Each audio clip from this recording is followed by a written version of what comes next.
What comes to mind when you think of a king? You might think of the nice clothes that they wear, their fancy palace, or even their throne. Today we will learn that the heart of a king matters more. In fact, God does not look at the outward appearance, but at the heart. Today's story is all about King David. King David was a king chosen not by the people, but by God himself, which leads to our big picture question. What is grace? Grace is when God gives us something good, even when we do not deserve it. For the last several weeks, we have been talking about sin and how sin separates us from God. Because of our sin, we deserve judgment, but God has chosen to offer us forgiveness instead. That is grace. We do not deserve God's love and salvation, but he gives it to us anyway. The Israelites wanted to be like the nations around them. They rejected God as their king and asked for a human king. God gave them Saul, but Saul sinned. Saul was rejected as king because he disobeyed God. But God did not leave Israel without a king.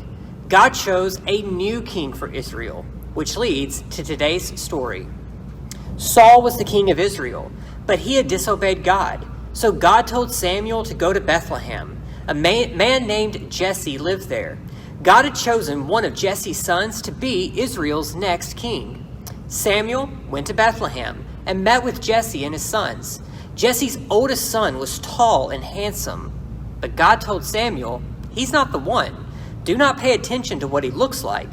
You look at what you can see on the outside, but I see the heart.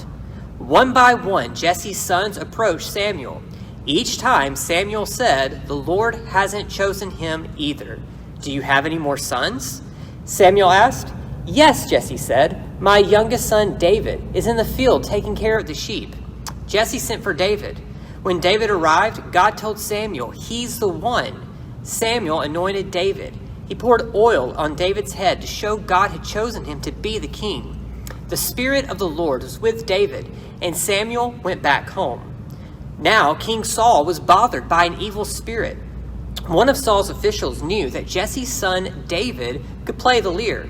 So David came to Saul, and whenever Saul felt troubled, David played the lyre and Saul felt better. God sent Samuel to Bethlehem to find the new king.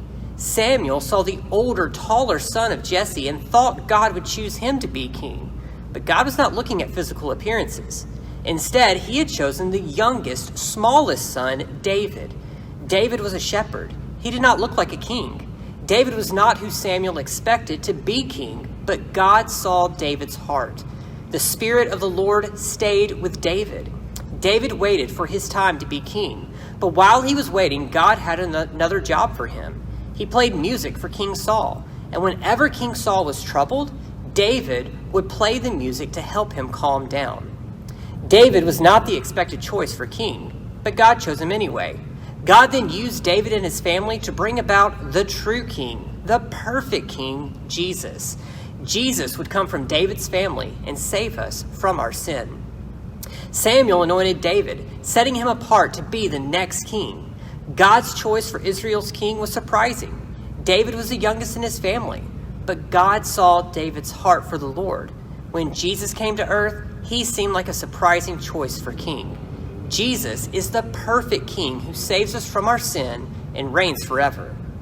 Well, with a new unit comes a new memory verse. Ephesians 1, 7-8 says, in him we have redemption through his blood, the forgiveness of our trespasses, according to the riches of his grace that he richly poured out on us with all wisdom and understanding.